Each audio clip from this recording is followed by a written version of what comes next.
The night I realized my wife wasn't mine anymore, the porch light flickered like it was deciding whether to stay or go. After 41 years of marriage, I thought I knew every reason a light might waver until I caught her red handed. My name is Harold. I'm 69 years old, retired from the county water department. I've lived in the same house for almost 4 decades. I know every squeak of the floorboards, every branch that scratches against the window when the wind picks up. My life is predictable, steady, maybe even boring to some. But to me, that steadiness was comfort. And for most of my life, my wife Linda was part of that comfort. She's 66, runs costumes for the community theater, and is well known in town for her charity work. People smile when they see her coming. They trust her. She has always been the kind of woman who makes other people feel like they matter. If you had asked me a year ago what our marriage was like, I would have said ordinary. Ordinary in the best way. We'd raised 2 kids, seen them off to their own families, and made peace with the quiet that followed. We had our routines: Saturday morning pancakes, church on Sunday, and coffee on the porch when the weather was good. I believed we were safe in that routine. The first cracks were small, almost invisible. Linda started staying late at the theater. Dress rehearsals, she said. The director's indecisive, and someone has to hold things together. She'd come home with glitter on her sleeves or paint on her hands, and I would tease her, "You sure you weren't in Las Vegas without me?" She'd laugh, but it was the kind of laugh that doesn't quite reach the eyes. At first, I ignored it. After all, she'd always been devoted to her work there. But then came the phone. We'd always been a couple who left phones lying around without worry. If mine rang and I was outside, she'd pick it up. If she needed to Google a recipe, she'd use mine. Nothing secret, nothing hidden. Until suddenly, it was different. Her phone started living face down, notifications silenced.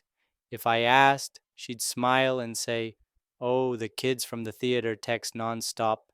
It's chaos." That explanation worked the first time, maybe even the second.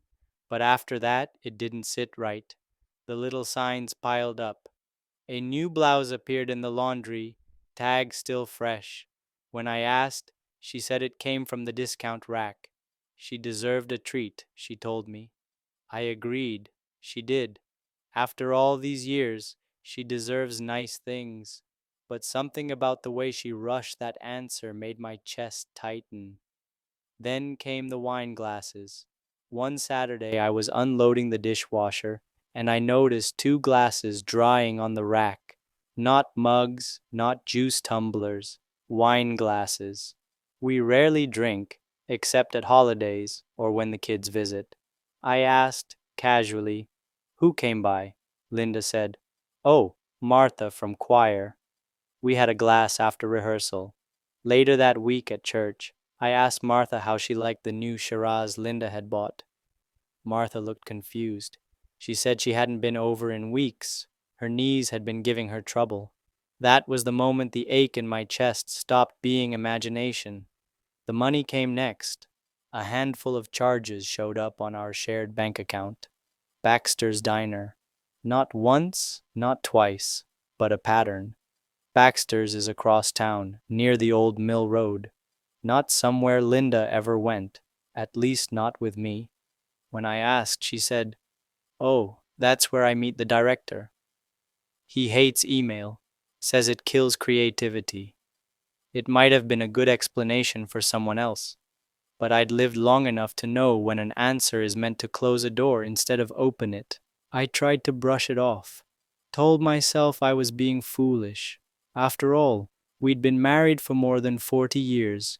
We'd raised children, sat through surgeries, attended funerals, held each other up through storms. Surely I wasn't the kind of man who had to worry about affairs. But loneliness has a way of creeping in, even when you're not alone. Conversations at home grew shorter. Grocery lists, thermostat settings, updates on our grandson. Nothing deeper. If I started to tell her a story about the old days at the water department, she'd say, "Hold on," because her phone buzzed again. Always that phone. If I pushed, we argued, and arguments didn't solve anything. They just left me sitting in my chair with more silence than before. Then came the Tuesday that changed everything. It was May. I was at home, sorting old tools in the garage, when my phone buzzed with a fraud alert from the bank. Unusual activity, it said. Another charge from Baxter's Diner. This time, at the very moment Linda was supposed to be at the church office taking inventory of hymnals. I don't like being lied to. I drove to the church first. Her car wasn't there. I called her, straight to voicemail. Something in me hardened. 41 years of marriage should mean I don't have to play detective. But that day, I knew I had to. At home, we sat at the kitchen table because that's where true things belong. The casserole was still warm. We didn't touch it. I said, "Tell me the truth without decoration. Numbers, dates, names." "It started in March," Linda said, "after the spring show collapsed. Paul stayed late to fix a rack. We talked. It felt easy. Coffee became lunch. It took the edge off the quiet. Did you tell yourself you were doing me a kindness by hiding it?" I asked, keeping my voice level the way I did when a valve was about to fail. "I told myself I was tired of feeling invisible," she said. "I told myself a turkey club at Baxter's didn't change our vows. I told myself that since we weren't," she swallowed, "since we weren't breaking the big line, the small lines didn't matter." "Small lines are the fence," I said. "Step over enough and you're in someone else's yard." She nodded. "We held hands once in the parking lot. We sat too close. We said things I should have said to you. Betrayal and anger lived on my tongue. Regret pulled up a chair. I pictured myself in my recliner evening after evening, answering with one syllable, saving the longer stories for Earl at the hardware store. I'm not the cause of what she did, but I know the emptiness that gave it room. "Any hotel rooms?" I asked. "Any more lies shaped like receipts?" "No," she said. "No overnights, no travel, no messages that can't be read, just the lunches, the talking, the closeness Paul called while we sat there. I let it go to voicemail. He said he was ashamed, that grief had bent him into bad shapes, that he wouldn't speak to Linda again. I played it twice and heard a man who knew the difference between apology and explanation. "I'm asking for a 90-day separation," I said. "Not punishment, structure. You'll stay at Claire's. We'll do counseling, together and alone. You'll cut contact with Paul. Not a goodbye coffee, not a last note. Nothing." "I agree," she said, like a diver gulping air. "I'll resign from the theater if you want." "I don't want panic," I said. "I want choice. Step back from late nights. Keep daylight hours. Bring me into your world instead of building a private wing." She packed a bag. At the doorway she said, "I am sorry, Harold." I nodded because there are only so many times a sentence can be spoken before it turns flimsy. That night I learned how a quiet house makes louder noises. The refrigerator clicked, the ducks sighed, the clock announced every minute. Heartbreak lay across my chest and refused to move. Around 2, I fixed the porch light. Loose neutral on the switch. The easy fix made me angry and grateful at the same time. In the morning, I called our kids. Claire said, "Dad, protect your peace." Pete said, "Come stay with us if you need a different roof." Being treated like a man worth guarding steadied me more than coffee. Counseling began that week. Beige room, soft lamp, a plant too hopeful for winter. The therapist said, "Injury, boundary, repair." I said, "Betrayal, anger, regret, because I needed those words to be heard out loud. Linda said, invisible, useful, needed. I could tell those were old coats she'd worn long before March. We set rules like framing a wall, shared calendars, phones on the counter, no one-on-one lunches, no being the last to lock the theater. We scheduled a 15-minute check-in after dinner, no screens, no chores, just one true thing from each of us. It felt awkward, then necessary. Week 1 alone, I ate badly and slept worse. Week 2, I started walking at dawn. The old retriever on Maple wagged like we were business partners. I fixed the wobbly porch step and rehung the front door so it closed with a kind thud. Doing gave my hands a job while my heart filed paperwork. On day 15, Paul's daughter met me on the sidewalk. Dad's moving to Cedar Grove, she said. He knows he messed up. He's staying out of the way. That sounded like the right shape for an apology. By day 20, the fog thinned. A small relief appeared, not because the pain was less, but because the story had clear lines. I wasn't a jealous old man inventing shadows. There had been a crossing, and I saw it with my own eyes. Sunday, I wrote 2 lists at the table: reasons to stay, reasons to go. History, grandchildren, the softness we still found in small pockets went on the left. Trust, big letters, sat almost alone on the right. I stared until it blurred, then took a breath and kept showing up for the next appointment anyway. By week 4, the house and I made a truce. I stopped pacing and started reading again. Old paperbacks that smell like attics.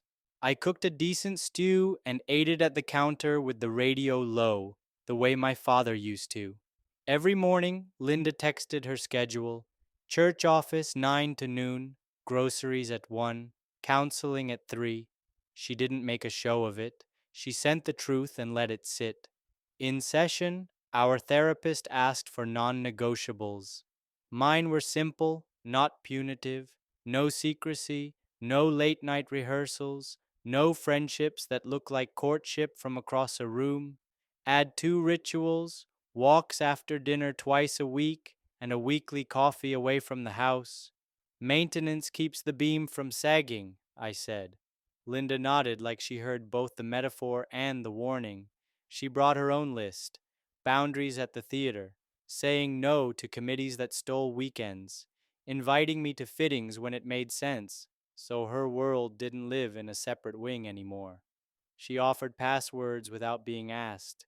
She changed her number and gave it only to the people who needed it. I want light in the rooms, she said. No more corners. I didn't forgive on a schedule. Some mornings anger woke early and made toast in my kitchen. Other mornings regret brewed the coffee, asking why I let silence settle long before Baxter's.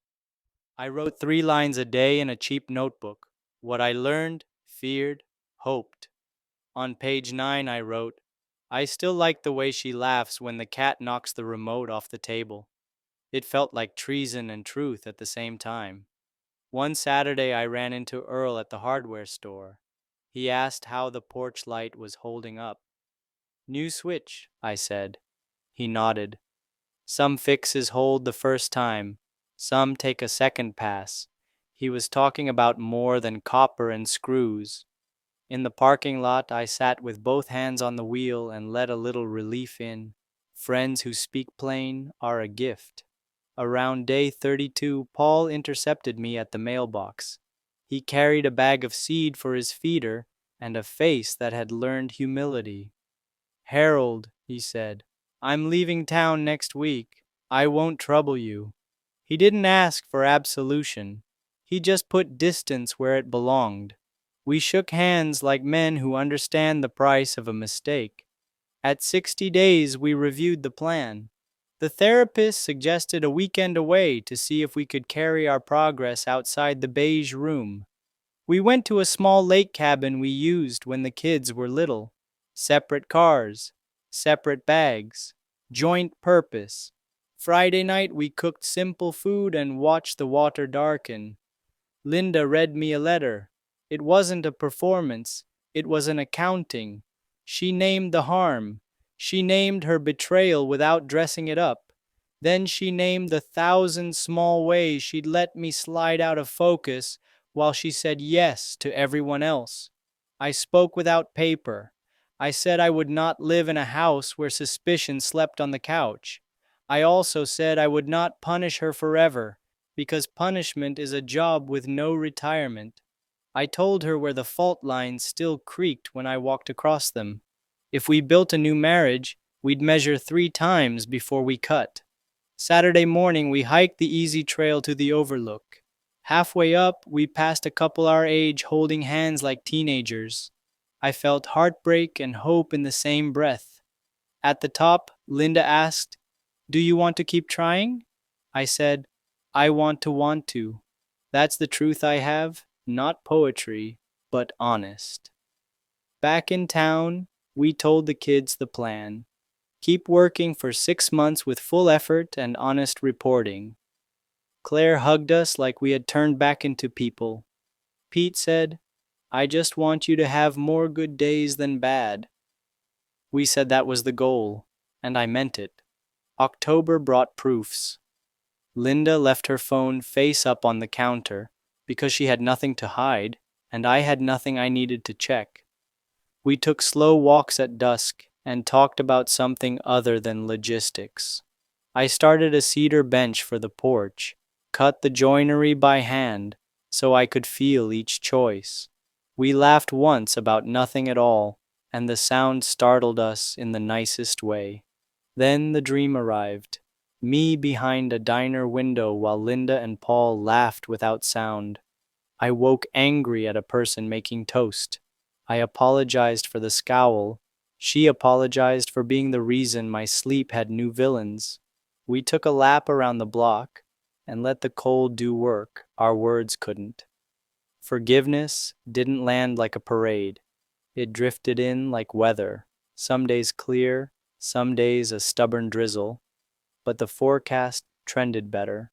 And for the first time since Baxter's, I noticed an open chair in my mind where relief could sit without having to explain itself.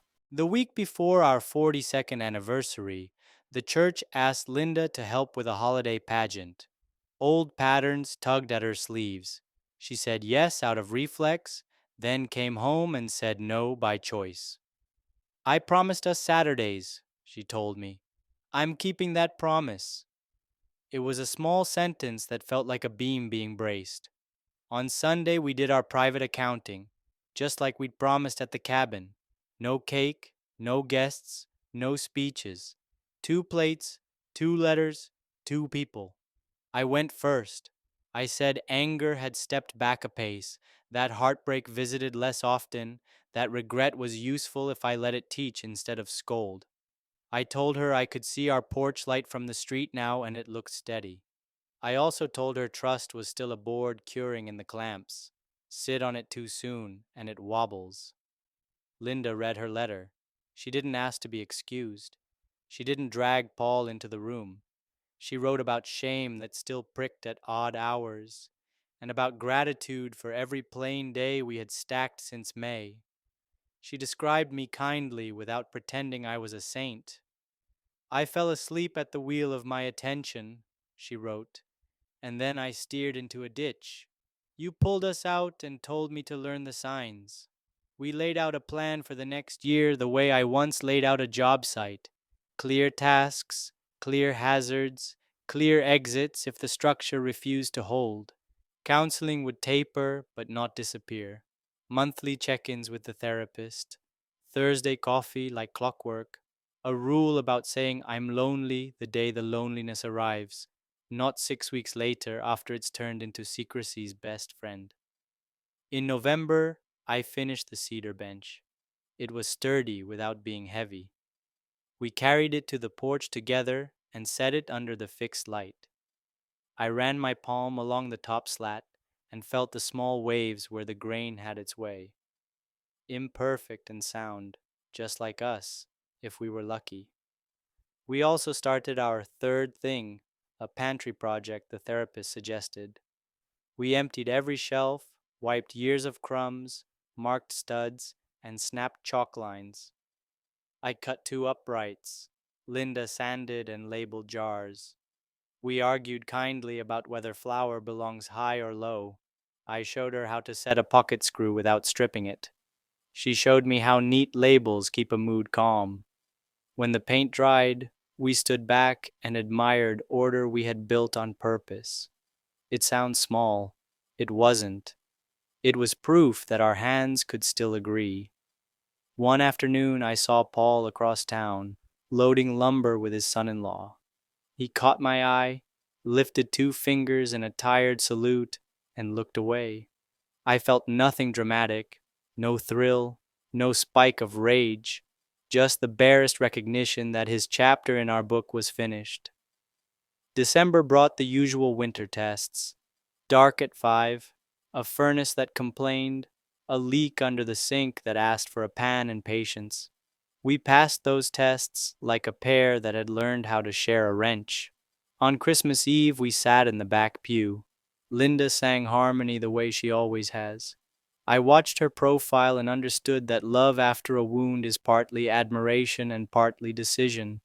You admire what's good, and you decide to keep showing up where the good can grow. Still, some days I could feel the old slide begin, the one where routine turns into neglect.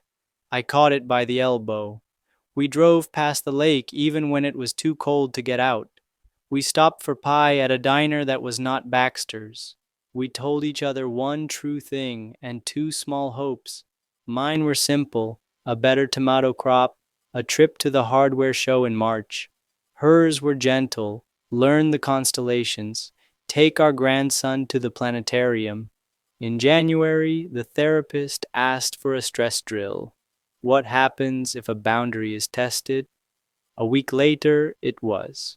Linda got a late text from a new director asking for notes. She typed, "See you tomorrow at 10, set the phone face up on the counter, and came to sit by me. We didn't need a speech. The choice said enough. I felt a small relief settle, the kind that doesn't need applause. We kept meeting on Thursdays for coffee, no matter the weather. Some weeks we talked about gutters and salt on the steps. Some weeks we named harder things, how grief sneaks in on quiet afternoons, how anger now shows up as a firm boundary instead of a blade. The conversations weren't fancy, they were faithful. That was the point. Around that time, Claire said, "Dad, you look lighter." She was right. Relief had stopped being a guest and had started paying rent. It didn't mean the past changed. It meant the present stopped apologizing for existing. I won't tell you our story ended with fireworks. It ended with a Tuesday, which is better. Tuesdays make a life. That morning I poured coffee, cracked the window to let winter air bite the kitchen, and saw the porch light holding steady in the glass. Linda walked in wearing the old green sweater I like and asked if I had time to help carry donations to the church. I said yes, not because I'm a saint, but because we plan differently now, together. Before we left, I told her the sentence I had been working toward since Baxter's. "I forgive you," I said. Not the weak kind that's really a ledger entry, the kind that steps back from the courtroom and walks into a workshop. Forgiveness isn't forgetting, I added. It's permission to build. She cried, not with drama, but like a person who'd put down a heavy box at the end of a long hallway. I felt my shoulders drop a notch I hadn't noticed. At the church basement, we sorted light bulbs and winter coats. We argued kindly about whether extension cords belong with electrical or miscellaneous. A deacon thanked us. It was nothing special, and somehow it was. That's what relief looks like here. Plain work beside the person who once broke your heart and now shows up to mend the day with you. If you're listening and you're my age or close, here's what I know now. Betrayal rearranges your house. It moves the furniture in the dark and you bruise your shins for a while. Heartbreak is the ache after you sit on the floor too long. Anger is useful for lifting the first beam. You can't build without strength. Regret will try to make every conversation a trial. Don't let it be the judge. And relief doesn't arrive with trumpets. It sneaks in when you notice you went half a day without checking whether the door was double locked. Would I have been okay walking away? Yes. I could have sold the house, learned another decent stew, and kept a tidy calendar with only my initials. Would that be peace? Also, yes. But this time, peace looked like two older people carrying boxes and laughing when a bag of hangers spilled. It looked like calling Claire about the volcano project and stopping for tomato seeds in January because hope is a habit. We still keep our rules. We still do Thursday coffee. We still say lonely out loud when it knocks. Linda still works at the theater, but the lights go out by 10, and I pick her up at the door like a date who cares about the ride home. Paul lives 2 towns over, and as far as I know, builds birdhouses and minds his yard. May he mend what's his to mend. May we keep mending what's ours. Sometimes, when the house is quiet and the bench smells like cedar after rain, I think about the version of our life that never detoured through Baxter's. I miss it the way you miss a road you'll never drive again. Then I look at the road we did take: potholes, repairs, fresh gravel, and I'm grateful for the miles we didn't quit. The map isn't as pretty, but the mileage is honest. I keep a short list taped inside the pantry door, right above the sugar. It says, tighten bolts before the chair squeaks, oil the hinge before the door sticks, ask one real question at dinner, put the phone face up, say thank you first. It isn't poetry, it's the maintenance manual I wish I'd written 20 years earlier. On our next porch morning, the quiet wasn't a punishment, it was a promise. The bench held steady. The light didn't flicker. Linda pointed out a wren at the feeder, and I told her the forecast without checking my phone. We sat there, two people who survived our worst day by telling the truth and telling it again when the day tried to forget. So here's my question for you. Men who still keep a paper calendar and can hear a furnace when it's about to sulk. If you caught your wife the way I did, would you forgive and rebuild, or would you walk away to protect your peace? There isn't a single right answer. There's the answer that lets your jaw unclench at night. There's the answer that turns the porch light steady. This was mine. If you've got a story like mine, write it down. Not for revenge, for clarity. Every nail goes straighter when you can see the line. And whether you stay or go, do the maintenance. Speak before silence speaks for you. Listen before pride raises its voice. And remember that ordinary Tuesdays are where a life is saved or squandered. The night back in May, I stood in Baxter's and kept my voice steady. I thought my life was ending. It wasn't. It was changing into a kind of honesty I wish I'd learned earlier. Today, the porch light holds steady. The bench is strong, the coffee is hot, and the quiet in this house is not a verdict anymore. It's an invitation. I never thought I would be the man sitting here, trying to make sense of a reality that feels more like a cruel dream than the life I've lived for 20 years. My wife and I met in college. Back then, she told me she was a virgin. I was more experienced, sure, but I didn't think much of it. I figured we'd grow together, explore together, learn each other in the way couples do. Except she never really tried. She was always distant when it came to intimacy. I was the one who initiated, who kept our sex life alive. Once or twice she pretended to be adventurous. She tried giving me oral, but told me she didn't like it. We attempted anal one time, 15 years ago. For a moment, it looked like she enjoyed it, but afterward she swore she never wanted to do it again. And so I accepted it. I told myself, this is who she is. She doesn't like those things, and that's fine. At least we have each other. At least we're together. We weren't in a dead bedroom. We had sex once or twice a week. She never really initiated, but when I did, she participated and she seemed to enjoy it enough. She always reached her climax. I thought, maybe that's enough. Maybe that's marriage. For 20 years, I lived with that belief. But 5 months ago, she started a new job. It required travel, 2 or 3 trips a month, a couple days each. She was busier, yes, sometimes more distracted, but overall she acted like the same woman I had always known. We had dinner, we laughed, we went out together, we cuddled on the couch, we had sex. Nothing seemed wrong, nothing felt different, until a few days ago. She left to visit her mother, and my laptop stopped working, so I borrowed hers. We had recently been looking at old family movies together. Our kids are grown now, off in college, and I searched for video files on her computer. I typed .mp4.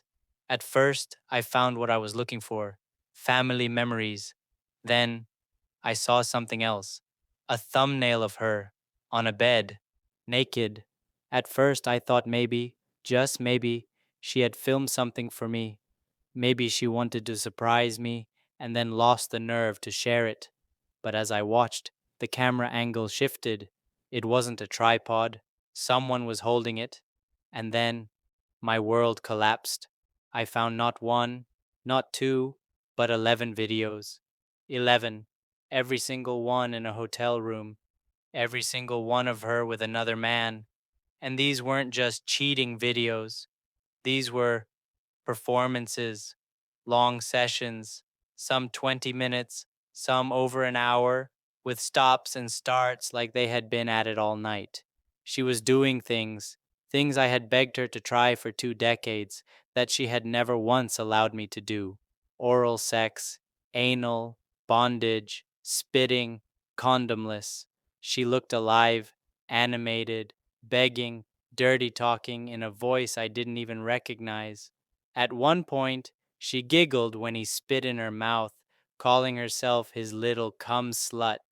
This is a woman who wouldn't even swear in bed with me. A woman who, if I had ever dared spit near her, would have slapped me across the face. And yet, in those videos, she looked thrilled, not just aroused, joyful. It looked like she was in love. I sat there, staring at the screen, unable to breathe. This couldn't be my wife. The woman in those videos looked like her, sounded like her, but the way she moved, the things she said, it didn't line up with the woman I had shared my life with for 20 years. And yet, it was her. Her smile, her laugh, the way she tilted her head when she was nervous. All those little tells were there. There was no denying it. The more I watched, the more broken I became, because what I saw wasn't just sex, it was a side of her I had never known, a side she had deliberately hidden from me. She begged him, she pleaded with him to use her. She arched her back, opened herself, smiled when he degraded her. She asked him to finish inside her over and over again, with a hunger in her voice I had never once heard directed at me. And all I could think was, who is this woman? For 2 decades I thought I knew her. We had built a family, a home, a life together. We raised children. We celebrated anniversaries. We took vacations. We snuggled on the couch watching TV. She'd lay her head on my shoulder and sigh like she was content. But behind my back, in those hotel rooms, she became someone else.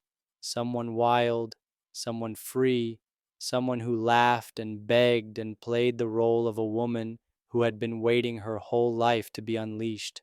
I couldn't wrap my mind around it.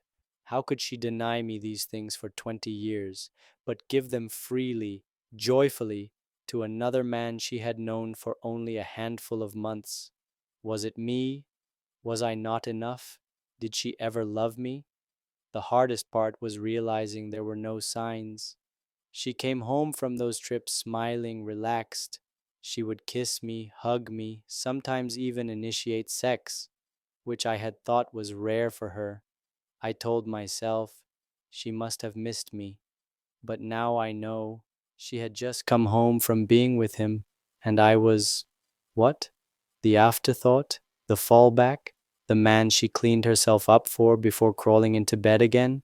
It wasn't just betrayal, it was contamination. We never used condoms. She had a tubal ligation years ago, and now looking back, every time we were together, I was second. I was her sloppy seconds, whether I knew it or not. That thought alone made me sick. And then came the fear, the risk. What diseases had she put me at risk for? I booked an STI panel immediately because I had no choice. But even more than the physical danger, it was the psychological devastation that cut deepest. For days, I kept asking myself the same question. How could I live with someone for 20 years and never know who she truly was? How could I look into her eyes, share a bed, raise children, and yet completely miss this other version of her? Maybe she was always this way and just hid it. Maybe she buried her desires, suppressed them, played the good wife for me, for our family. Maybe this new man gave her permission to be who she always wanted to be. Or maybe she changed. Maybe something in her snapped. I replayed every moment of our marriage in my head, searching for cracks, signs I had overlooked. But there weren't any. No hints, no late night texts, no secret passwords, no unexplained absences, other than these business trips. And yet there she was on screen, fully exposed, not just physically but emotionally, a stranger in my wife's body. What made it worse, so much worse, was the joy on her face. I'm not talking about just lust or arousal. I'm talking about pure happiness, the kind of glowing, radiant expression she had never once shown with me, not even in our honeymoon phase. It made me question everything. Had she ever truly been happy with me? Or had she been pretending all along? Was our entire marriage a mask she wore, waiting for the day she could finally rip it off? The disconnect shattered me, and so I sit here now, lost, angry, broken, and asking myself if anyone else has ever lived through this. To love someone so deeply, so faithfully, only to discover that the person you thought you knew never truly existed. My husband cheated with my brother's wife. 2 years later, this is my life. Hey guys, I've been getting so many messages asking for an update on what happened with my husband cheating. So here it is. Honestly, it's been 2 years, and my life has changed in ways I couldn't have imagined. If you're here for a story of betrayal, family drama, and legal chaos, buckle up. This is going to get real. Before we start, I want to say if you've ever felt betrayed, watched someone lie, or felt powerless in a relationship, you're not alone. It all started back in April 2022 on Easter. Out of nowhere, he suggested we think about divorce. We weren't even fighting, it came completely out of the blue. I was blindsided. Then in June, I found out he was cheating with my brother's wife. And I didn't find out in the usual way. My son noticed something was off. He mentioned how weird it was that his dad picked her up in the Walmart parking lot and then took the kids to youth group. I confronted him, and after a long denial, he finally admitted it. But the betrayal didn't stop there. He tried to tell everyone he never cheated. Pause for viewers. Have you ever had your gut tell you something was wrong and it turned out to be true? Comment below. I want to hear your story. On June 3rd, I kicked him out. By June 5th, he was already living with her. 2 days. That's how fast he moved. Meanwhile, my life started to spiral. He lied about our finances, our child support, and even our business. He refused to pay what he owed and manipulated situations to make my life harder. And here's the kicker. In Canada, we get child benefits. He lied to the CRA, claiming the kids live with him full time. Because of that, I ended up owing $40,000. My benefits were stopped. Question to viewers: could you imagine dealing with financial betrayal on top of emotional betrayal? Comment below. How would you handle it? Fast forward 2 years, and I'm still in a legal battle. My youngest son, who's almost 11, hasn't seen his dad in over a year. He refuses to go to the house because it's just chaotic. He even begged for one on one time with his dad, and my ex refused, saying it wasn't fair to the other kids, who are now 6 kids crammed into a 3 bedroom house. Meanwhile, I asked for full custody. Surprisingly, he's willing to sign it over, but he's fighting harder to avoid paying me than ever to see his child. He remarried just 8 weeks after our divorce. I found out through Facebook. They already have a baby, and the kids were told to keep it a secret. It's hard to process. Meanwhile, I'm left picking up the pieces for my children and myself. Anxiety, panic, mental health struggles. Every day is a challenge. Interactive moment. If you've ever felt powerless while someone else controlled your life, hit like and comment, I feel you. Looking back, I see how controlling he was. I didn't realize how much I let him manipulate every part of my life. He hid money, controlled my movements, and made me believe it was love. It wasn't love, it was control. Therapy helped me see that. Moving out and gaining my independence opened my eyes. And then there's my brother, who handled his divorce far better than I did. He focuses on his kids, avoids drama, and doesn't let his ex manipulate him. I admire that, and I hope to get there someday. Pause for viewers. How would you handle betrayal from someone close to your family? Share your thoughts below. Now, I'm focused on myself and my kids. I've got therapy, work, and personal growth to keep me grounded. I'm learning to protect my mental health, set boundaries, and rebuild trust in myself. Every day, I get a little stronger. I've realized betrayal doesn't just break trust, it shakes your whole world, but it also forces you to grow, to fight for your peace, and to never let someone else control you again. Here's my advice to anyone watching: trust your instincts. If you feel something is off, it probably is. Protect your peace, emotionally and financially. Don't let betrayal define you. Focus on healing and growth. It's been 2 years of chaos, lies, and legal battles, but I'm still here. I'm stronger. I'm still fighting, not just for myself, but for my kids. Final interactive moment. Have you ever had to rebuild your life after betrayal? Comment below. I'd love to hear how you survived and grew from it. They say a man's home is his castle. For 30 years, I believed mine was unshakable, built on love, loyalty, and trust. But one evening, when I opened my own front door, I realized the castle I had spent my life building was nothing but sand. I'm 55 years old. I worked hard every single day to provide for my family. I thought I had a partner by my side, a woman who shared my struggles and my victories. We raised children together, built traditions, and survived storms that would have broken other couples. I wore my loyalty like armor. I thought she did too. But betrayal doesn't knock before it enters. It slides in silently, like a thief in the night. And when it finally reveals itself, it steals not only your trust, but your very sense of who you are. Before I tell you the night I caught my wife with another man, I need you to understand the life that came before it.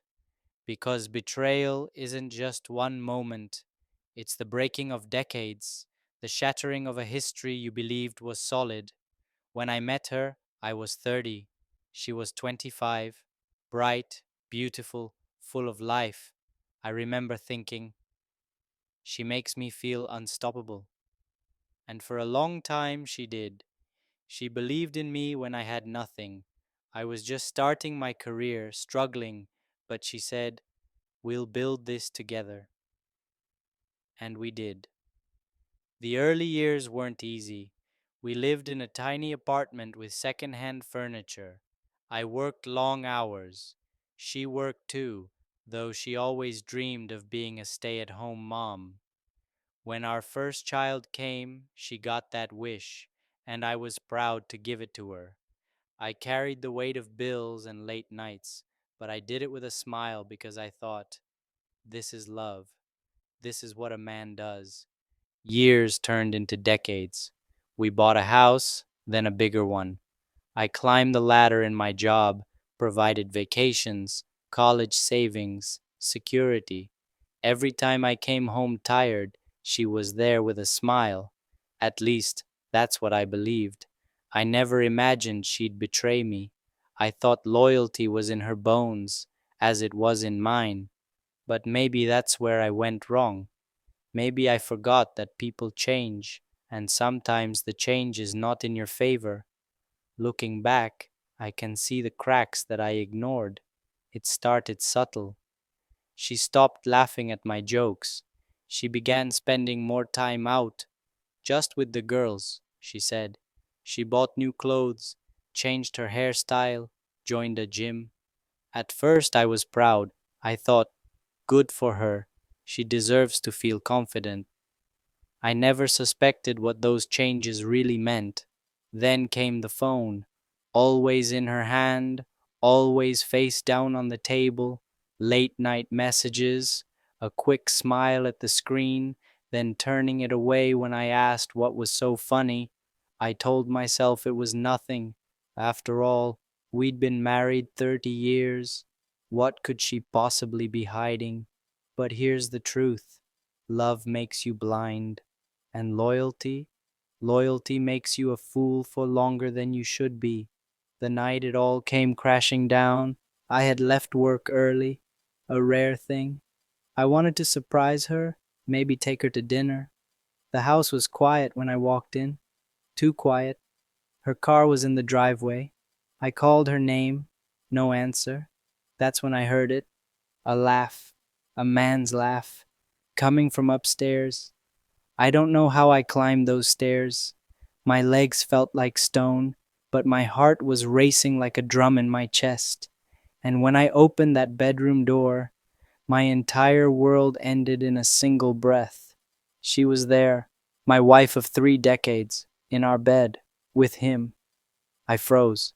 The man scrambled, grabbing his shirt, stumbling past me. She stood there, eyes wide, mouth open, like a stranger. And I felt nothing, no rage, no words, just an emptiness so deep it swallowed everything inside me. That moment, that single moment, redefined my life. Because betrayal doesn't just destroy love, it destroys the very story you've been telling yourself for years. And as I stood in that doorway, I realized the woman I thought I knew never truly existed. If you've ever built a life with someone, you know it doesn't happen overnight. It's years of small sacrifices, daily routines, and shared dreams that turn two people into one. When I look back, the years before the betrayal almost feel like a different life, like a movie I once watched, where I was the main character, but now I barely recognize myself. Our mornings used to start the same way. She'd brew coffee before I left for work, and even if we were both tired, she'd kiss me on the cheek and say, "Have a good day." Those little rituals mattered. They gave me strength through the long hours at the office. When you're a man trying to climb the ladder, fighting to prove your worth, those small gestures at home, they're fuel, and she was always there to provide it. Or so I thought. We shared everything. We talked about the future constantly, what we'd do when the kids left home, where we'd travel, how we'd spend our retirement years. I remember once during a storm when the power went out, We sat by candlelight and made a list of dream destinations. She wanted Italy, I wanted Alaska. We laughed and promised we'd see both. At the time, it felt unshakable. It felt like a promise carved into stone. Raising kids was no small task. Anyone who's done it knows it tests a marriage more than anything. The late nights, the bills, the arguments about discipline, the exhaustion. But through it all, I thought we were a team. I believed we were on the same side of the battlefield, fighting for a common dream. When the kids got older and eventually moved out, I thought we had made it. The hard part was behind us, and we could finally enjoy each other again. That was the story I told myself. Looking back, maybe that was the first mistake, assuming love would run on autopilot. Because the truth is, marriages aren't destroyed overnight, they rot slowly in places you don't look. I remember one particular summer. We had been married almost 25 years. I planned a trip to the mountains, just the two of us. I thought it would be romantic, but I noticed something odd. She seemed distant. Even in that cabin, surrounded by silence and nature, she spent more time on her phone than talking to me. She brushed it off, said she was checking in on the kids or scrolling through recipes. I believed her. Why wouldn't I? After all, trust had always been our foundation. But now, with hindsight, I realize it wasn't just a phone. It was her smile that never reached her eyes. It was the way she'd pull away when I tried to hold her hand. It was the quiet sighs when I walked into the room, like my presence was a burden. I ignored those signs, convinced myself it was stress, menopause, maybe just aging, anything but betrayal. I'll never forget our 30th anniversary. I surprised her with a dinner reservation at the same restaurant where we'd had our first date. I thought it would be romantic, a way to reconnect. She smiled. She thanked me, but something was missing. She looked distracted, almost annoyed at times. When I reached for her hand across the table, she let me hold it, but it felt empty, like holding the hand of a stranger. The truth is, I was in love with a memory, with the woman she used to be, or maybe the woman I imagined she was. I was blind to the fact that the real person sitting across from me had already checked out of the marriage. She was building a new life in her head, one that no longer had me in it. And yet, I kept trying. That's what men of my generation do. We don't give up. We work harder, push through, sacrifice.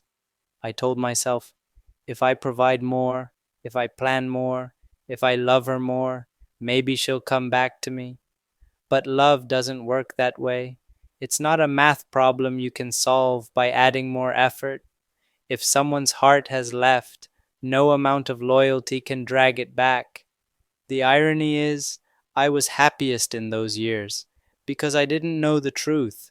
I believed my wife loved me, and that belief was enough to keep me going. Ignorance really can be bliss until the truth comes crashing down. And when it did, I realized all those dinners, vacations, late nights at work, they weren't building the future I thought they were. They were just giving her a comfortable life while she prepared to betray me. I wish I could go back and tell my younger self, don't ignore the signs. Don't mistake silence for peace. Don't assume loyalty just because you gave it freely. But I can't. All I can do is tell my story now to men like you so you don't waste decades believing in something that isn't real. Because the life I thought I had, the marriage I thought I built, it was already crumbling long before I opened that bedroom door. I just didn't want to see it. If betrayal is a storm, then the warning signs are always there. The clouds gathering, the wind shifting, long before the lightning finally strikes. The problem is, when you're in love, you convince yourself the sky is still clear, even as the first drops of rain fall on your face. I started noticing changes in her routines. Small things at first. She used to love watching TV with me after dinner, old westerns, crime dramas, the kind of shows men of our generation grew up on. But suddenly, she was too tired. She'd head upstairs early, leaving me alone on the couch. I told myself it was nothing. People get tired.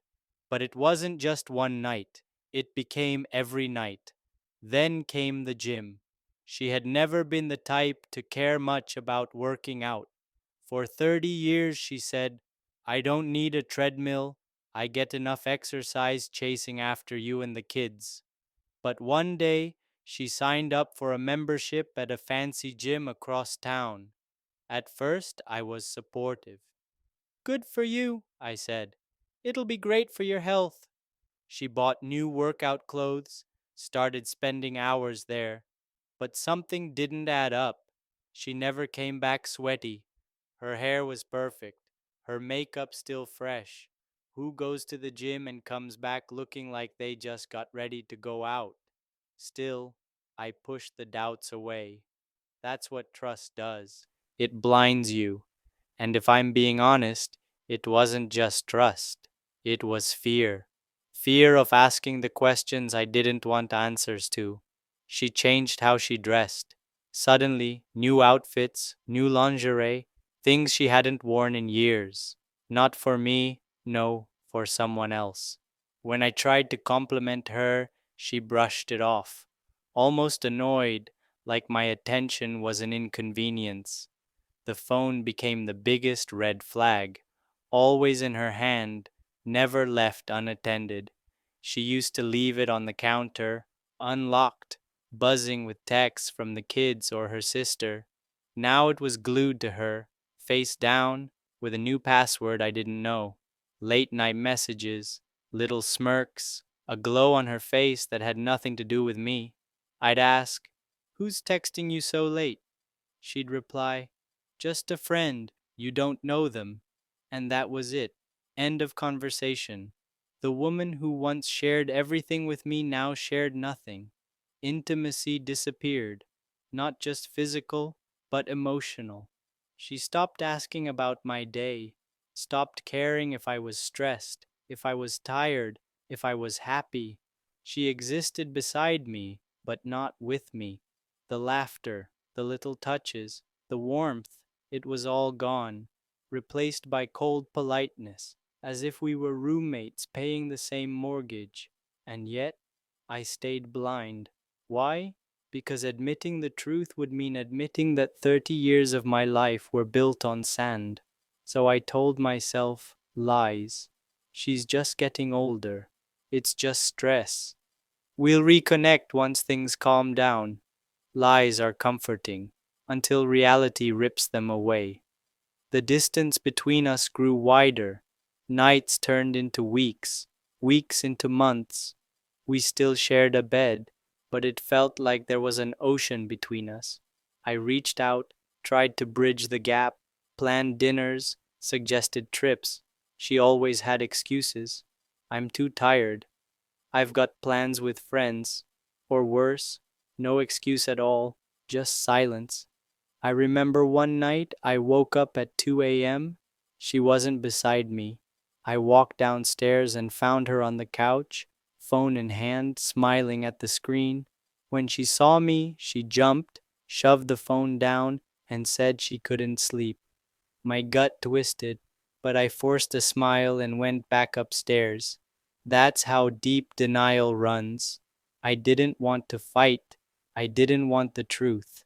I just wanted to sleep next to my wife and pretend everything was fine. Friends noticed too. A buddy of mine asked me once, Hey, is everything okay with you two? She seems different. I laughed it off, said she was just busy, that we were fine. But deep down, I knew he was right. People on the outside could see what I refused to admit. And then came the lies, little ones. She'd say she was going shopping, but come back hours later with nothing in her hands. She'd claim she was at the gym, but couldn't tell me what exercises she did. She said she was meeting friends, but none of them ever mentioned seeing her. The stories didn't line up, but I didn't press, because pressing meant opening a door I wasn't ready to walk through. The truth is, I wanted to believe in her more than I wanted to protect myself. That's the curse of loyalty. You defend someone else even as they destroy you. The warning signs weren't whispers, they were screams. But I muted them one by one until the night I couldn't mute them anymore. Looking back now, I can't believe how obvious it was. The gym that wasn't really the gym, the phone that never left her hand, the sudden coldness, the late nights, the lies. Every piece of the puzzle was right in front of me, but I refused to put it together, because if I did, I'd have to admit the picture it created was one I didn't want to see. But denial only delays the inevitable, and the inevitable came one quiet evening when I opened the door early, expecting to surprise her, only to find her already with someone else. That moment, that betrayal, wasn't sudden. It was the final strike of lightning after years of thunder rolling in the distance. I just refused to hear it, and when the storm finally hit, it tore my life apart. There are moments in life that carve themselves into your memory so deeply you can recall every detail years later: the smell in the air, the sound in the room, the weight in your chest. The night I discovered her betrayal is one of those moments. It was a Tuesday. Nothing special, nothing unusual. I left work a little early, thinking I'd surprise her. Maybe take her out for dinner. Maybe try, one more time, to bridge the growing distance. On the drive home, I even felt hopeful. Foolish, but hopeful. I imagined walking through the door, her smiling, maybe the two of us laughing like we used to. When I pulled into the driveway, her car was there. The lights upstairs were on. For a brief second, everything felt normal. But as soon as I stepped inside, I noticed it. Shoes by the door. Not mine. A man's shoes. Large, polished, not something you'd mistake for our kids' old sneakers. My stomach dropped. My first thought wasn't even suspicion, it was denial. Maybe a plumber, maybe a friend, maybe, but deep down, I knew. I climbed the stairs slowly, every step heavier than the last.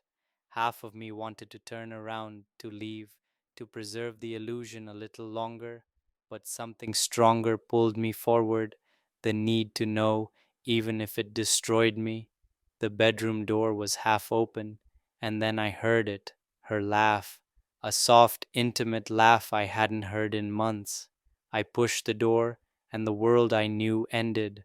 She was there, in our bed, with him, the bed we bought together, the sheets we picked out, the room where we had shared decades of our lives, and now it belonged to someone else.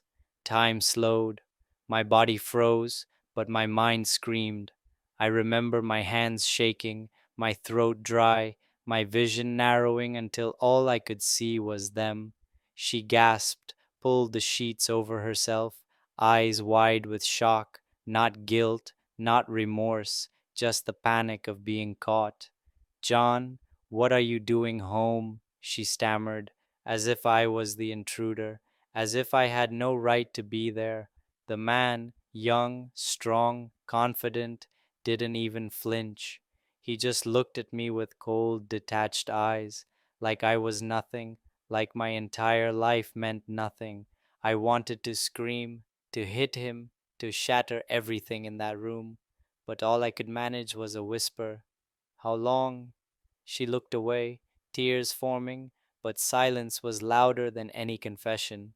Finally, she muttered, "A while." A while.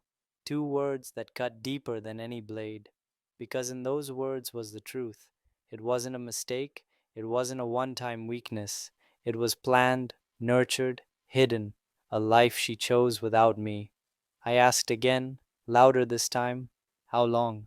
She broke. Almost a year. A year. 12 months of lies. 12 months of gym nights and friends and late texts. A year of me sleeping beside her while she gave her heart and body to someone else. I stared at her, at the woman I had trusted with my soul, and realized I didn't know her at all. The wife I thought I had, the life I thought we shared. It was all a story I told myself. The man stood up, calm as ever, and began dressing. No apology, no shame. He didn't see me as a rival, he saw me as irrelevant. That was almost worse than the betrayal itself.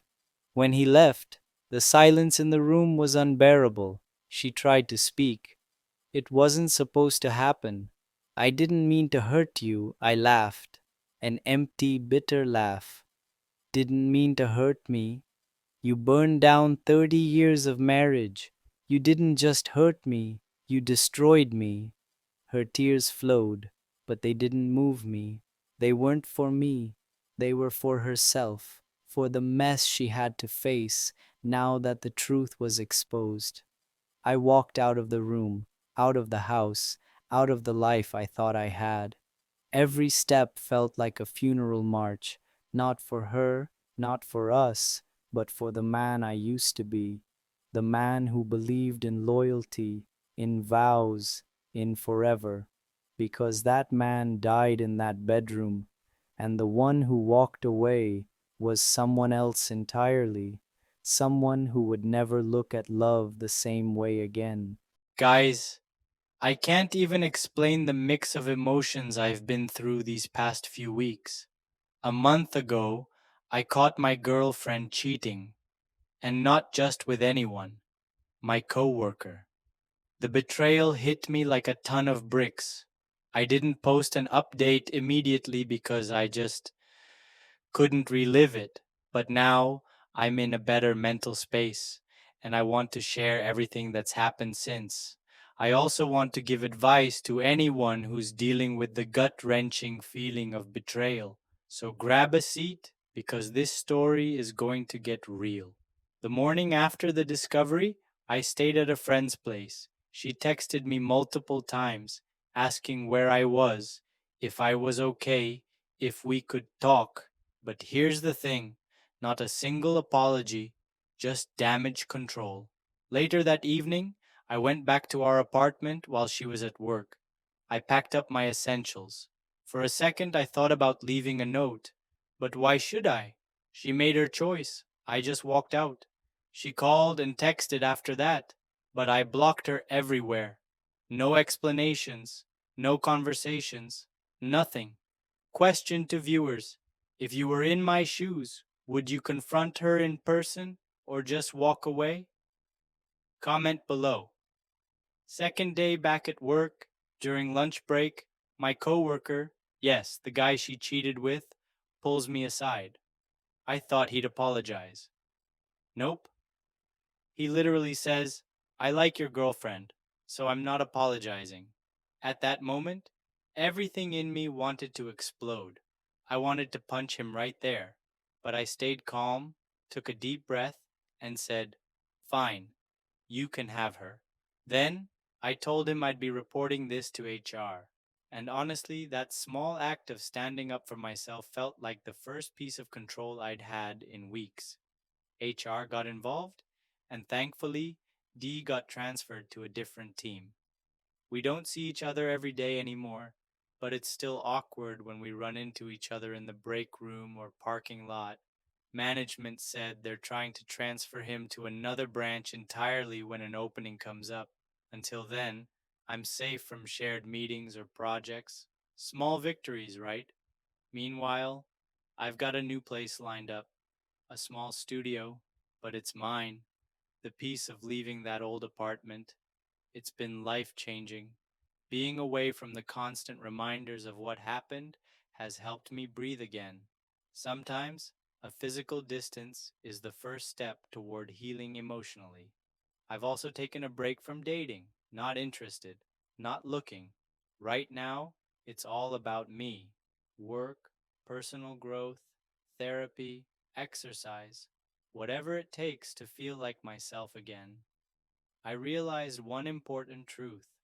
When someone betrays your trust, it's not just the act, it's the ripple effect it leaves on your mental health, your confidence, and your daily life. Question to viewers: have you ever gone through something like this? How did you focus on yourself afterward? Comment below. I read every response. Here's what I've learned: trust your gut. If something feels off, it probably is. You're not overreacting. Walking away is sometimes the strongest choice. You don't owe anyone an explanation if they broke your trust. Healing takes space and time. Focus on yourself before you think about anyone else. I've also seen something beautiful. Strangers on Reddit, social media, even friends. So many people rallied around me during this. It reminded me that human connection, even in hard times, still exists. So, here's my final message to anyone going through something similar. If you catch your partner cheating, trust yourself. Don't doubt your instincts. Protect your peace. Focus on healing and self respect. And for those who have been in my shoes, remember that ending a toxic relationship doesn't make you bitter, it makes you stronger. Question to viewers: if you had to leave someone you loved, how would you find the courage to do it? Share your story below. I want to hear it. Remember, life goes on, and you have the power to take back your life and happiness.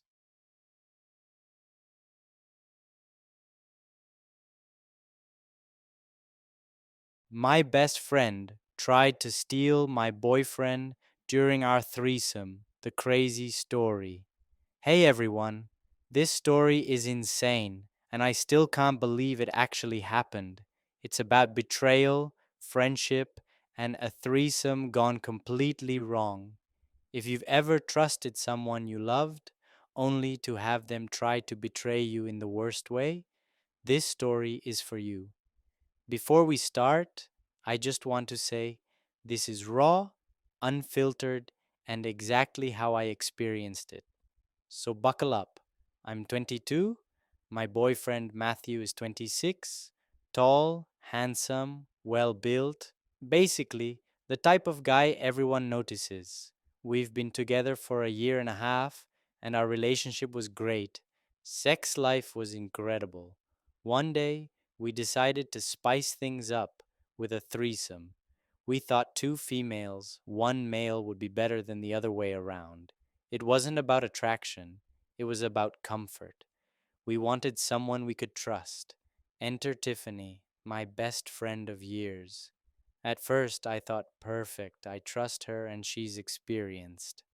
Little did I know, that was a huge mistake. When I mentioned our plan to Tiffany casually, she lit up. I've done threesomes before, she said. I'm experienced. At the time, I thought it was great, someone I trusted and comfortable with. But she didn't stop there.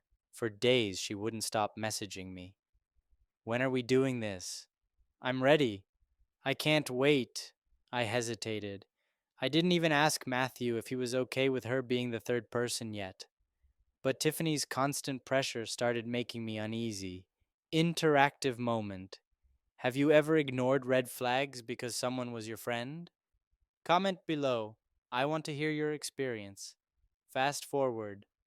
We all go out for drinks, get tipsy, and head back to Matthew's place. Everything seems normal until Tiffany starts taking off her clothes unprompted. At first, I was shocked, but went along. Matthew joined in. What should have been a fun, consensual experience for all three of us quickly started going sideways. Instead of sharing attention equally, Tiffany focused only on Matthew. She was moaning, begging, taking all the time, ignoring me completely. I tried to join in, tried to get her to reciprocate, but she refused. Matthew didn't stop her either. trying to navigate the situation but failing to see my frustration.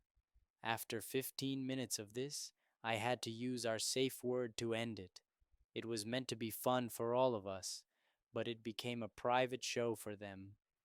The next day, Tiffany was relentless. That was amazing. Let's do it again tonight.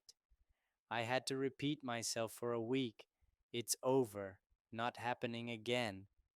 Matthew understood why I stopped things, but he also admitted he didn't know how to handle Tiffany's constant begging. Meanwhile, Tiffany continued to push, even messaging Matthew directly, claiming I gave permission. This is where it gets crazy. I opened his phone and saw the messages. She was trying to lure him back to her place behind my back. Question to viewers: how would you feel if your best friend tried to steal your partner like this? Comment below. I need to know I'm not alone. Looking back, I can see so many red flags. I should have realized Tiffany's eagerness wasn't just enthusiasm.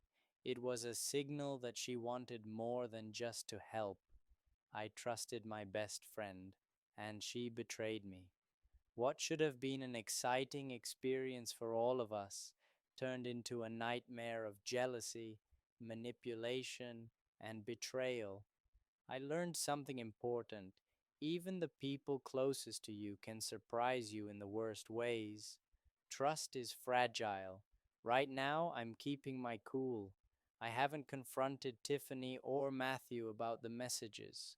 I want to see what happens. Will he go? Will he refuse? I don't know. Meanwhile, I'm angry, hurt, and disappointed, but also learning boundaries, self respect, and how to deal with toxic people, even if they've been your best friend. Here's what I want you to take away from my story: trust is precious. Don't let anyone, even your best friend, break it. Always pay attention to red flags, even if it's uncomfortable. Boundaries exist for a reason. Stick to them. This was a lesson I had to learn the hard way. My best friend tried to steal my boyfriend, and it almost worked. Final interactive moment. Have you ever been betrayed by someone you trusted completely? Share your story in the comments. I want to hear how you handled it. After more than 30 years of marriage, I thought I understood loyalty. I believed in commitment. I believed that when two people made vows, those words meant something. But here I am, telling strangers on the internet how my wife, my partner, my best friend betrayed me in a way I never thought possible. We met young. She was 22, I was 25. We built a life from scratch: no fancy cars, no big vacations, just hard work, children, and evenings sitting side by side on the porch. To anyone watching, we were the picture of stability, and for decades, I never questioned it. I trusted her completely. When she said she was working late, I believed her. When she traveled to visit her parents, I waved goodbye without a doubt in my mind. But trust is a funny thing. Once it breaks, you look back and realize there were signs you ignored: the unexplained phone calls, the sudden interest in going to the gym, the way she started guarding her phone like it was some kind of treasure chest. At first, I thought I was being paranoid. We'd been together so long, I told myself she would never do this to me. I was wrong, so wrong. This story isn't about anger, it's about betrayal, about how a man can give everything: his youth, his loyalty, his soul, and still be left standing alone, wondering if any of it was ever real. Looking back now, the red flags were everywhere. But when you love someone, you don't want to see them. It started small. She began dressing differently. For years, she wore simple clothes, comfortable, practical. Then, out of nowhere, she started buying new outfits, putting on makeup just to run errands. I remember one night she said she was going to meet her friend for dinner. She walked out the door in high heels I hadn't seen in a decade. I thought, Good for her. She wants to feel young again. I had no idea those heels weren't meant for me to admire. Her phone became her lifeline. She would sleep with it under her pillow. If it buzzed, she grabbed it faster than I could blink. And when I asked, she said, "It's just work." Don't worry, I wanted to believe her. One evening, I walked past the bathroom while she was showering. Her phone lit up on the counter. A man's name, a text preview that read, "Can't wait to see you again." My heart sank, but I froze. I didn't touch the phone. I didn't confront her. I told myself there had to be an explanation. Weeks went by, and the excuses piled up: late nights at work, girls' trips, family visits. But her family never mentioned seeing her. Her coworkers never mentioned those long nights. The doubt grew heavier by the day. I stopped sleeping. I started drinking more. I told myself I was imagining things, but deep down, I knew something was wrong. One night, I asked her directly. I looked her in the eye and said, "Are you seeing someone?" She laughed. Not a nervous laugh. No, a cruel laugh. Like the question itself was ridiculous. She kissed me on the cheek and said, "Don't be silly." But that laugh stayed with me. It was the kind of laugh that hides the truth, and I couldn't shake it. The night I found out the truth is burned into my memory. She said she was going out with friends again. I decided to follow her, not because I wanted to catch her, but because I needed peace. I needed to know if my suspicions were destroying me from the inside, or if they were real. I drove a few blocks behind her. She didn't go to the restaurant she mentioned. She didn't go to her friend's house. Instead, she parked outside a small hotel. And then I watched as a man, younger than her, walked up to the car. She kissed him like she used to kiss me, long, passionate, like he was the only man in the world. I couldn't breathe. My hands shook so bad I almost dropped my phone. I wanted to storm out, to drag her home, to scream, but instead I sat there frozen, watching my marriage end in the dim glow of a hotel parking lot. When she came home later that night, she smelled of cheap cologne that wasn't mine. I didn't say a word. I just looked at her, and for the first time, I saw a stranger standing in my kitchen. The next day, I confronted her. At first, she denied it. Then she cried. Then she begged. And finally, she admitted it. It wasn't one affair. It wasn't a mistake.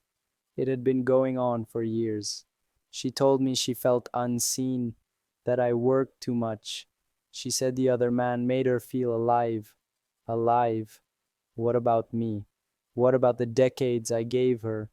The roof over our heads, the food on the table, the loyalty she never had to question. I realized then that no matter what excuse she gave, it didn't matter.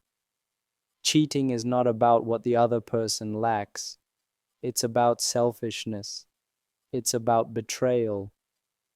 After the truth came out, everything unraveled. Our children were grown by then, but they could sense something was wrong. I tried to shield them from it, but lies have a way of spreading.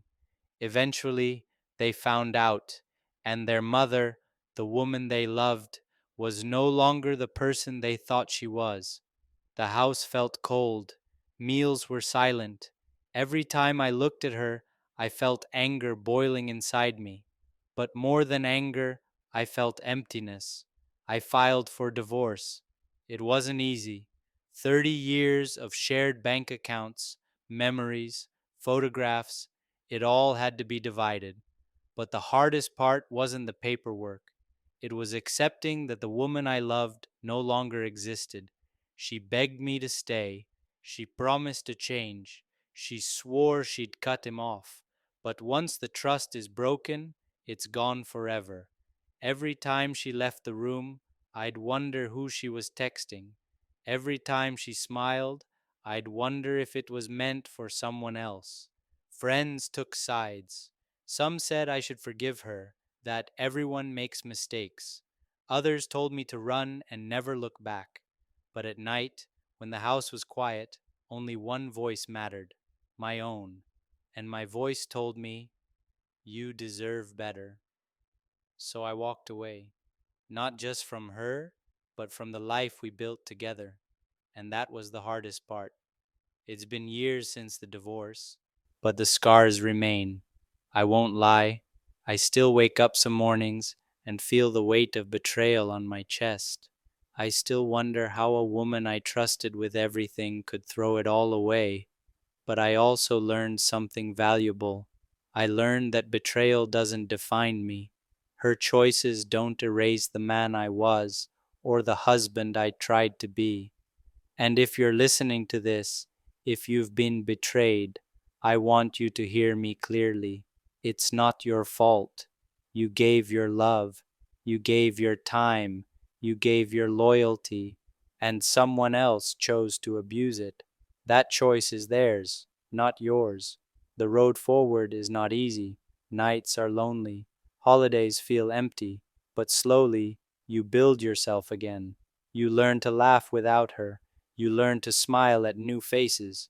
You learn that life, even after betrayal, can still be worth living. And maybe, just maybe, you'll meet someone who values loyalty the way you do. Or maybe you'll choose to stay alone, and that's fine too, because peace is better than walking on eggshells. Peace is better than lies. If you've been cheated on, don't let it destroy you. Let it rebuild you into someone stronger, because at the end of the day, betrayal is not the end of your story. It's just the beginning of a new one. And for me, my story continues without her, but with the hope that tomorrow will be brighter than yesterday. The night after I walked out of that house was the longest of my life. I didn't go to a hotel. I didn't go to a friend's place. I just drove. No destination, no plan, just the open road, headlights cutting through the darkness while my mind replayed the scene over and over again. Every time I closed my eyes, I saw them. Her face, his smirk, the sheets tangled around their bodies. It felt like a movie I couldn't shut off, one where I was the fool, the punchline to a cruel joke. At some point, I pulled over at an empty rest stop. I sat there in the car, staring at the steering wheel, hands trembling. 30 years of marriage, gone in a single night. And the question that wouldn't leave my mind was this: who was she, really? Was she ever the woman I thought I married? Or had she been a stranger all along, wearing a mask I was too blind or too trusting to see through? The hours crawled. I watched the sunrise through my windshield, but there was no peace in it, just the heavy weight of reality settling in my chest. When I finally went back, not to talk, not to reconcile, just to collect a few things, she was waiting. Her face was pale, eyes swollen from crying. She reached for me, but I stepped back. "Don't," I said. My voice didn't even sound like mine anymore. She tried to speak. "Please, John, we can work through this. I made a mistake."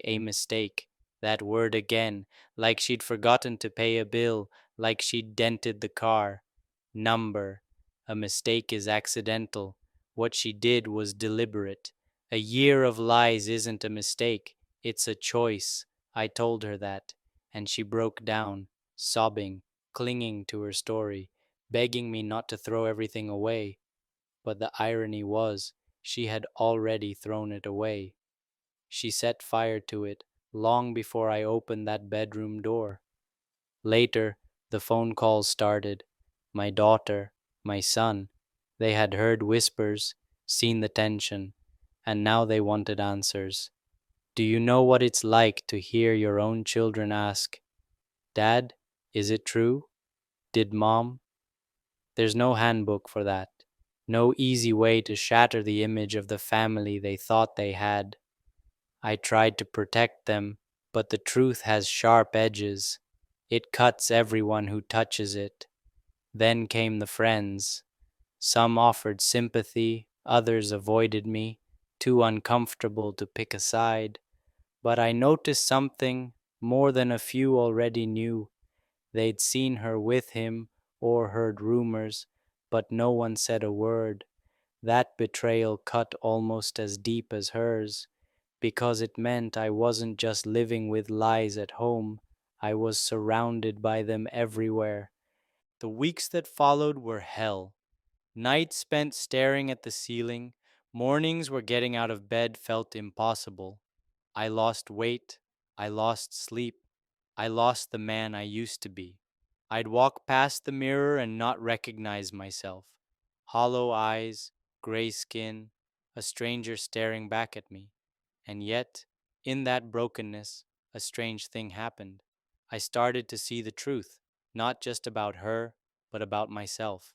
For years, I had ignored the signs, the late nights, the excuses, the distance. I told myself it was stress, it was age, it was just life. But deep down, I think I knew. I just didn't want to face it, because facing it meant admitting that the love of my life didn't love me back anymore. That realization was brutal, but it was also freeing, because once you see the truth, you can't unsee it, and you can't keep living in the prison of lies. One night, about a month after I left, she called me. Her voice was soft, almost gentle. "I miss you," she said. "We can fix this. We can go to therapy." And for a brief second, I almost believed her. 30 years of history has a way of pulling at your heart. But then I remembered that night, the laugh I hadn't heard in months, the look in his eyes, the year of deceit. And I knew some things can't be fixed. Some bridges, once burned, can never be rebuilt. So I told her, calmly, "No, I deserve better. I deserve honesty, and you can't give me that." Then I hung up, and for the first time in weeks, I felt something close to peace. It wasn't the end of the pain. No, pain still came in waves, sometimes stronger than before. But it was the beginning of healing, and healing doesn't happen overnight. It comes slowly, like dawn after a storm. I started walking more. I reconnected with old friends, the ones who were real.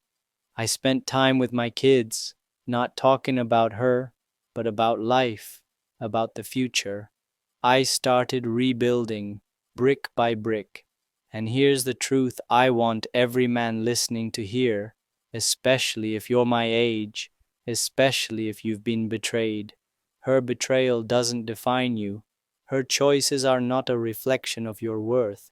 You are more than her lies. Yes, it hurts. It cuts deep. It can break you if you let it. But it can also forge you into someone stronger, wiser, more alive than before. Looking back now, I don't regret walking away. I regret wasting years on someone who didn't value loyalty, but I don't regret choosing myself in the end. And if you're sitting there listening, feeling the same pain I felt, know this: you're not alone. Thousands of men have walked this road, and while it feels endless, there is light at the end. You will survive. You will rebuild. And one day, you will look back at the betrayal that nearly destroyed you and realize it was also the moment you finally found yourself again.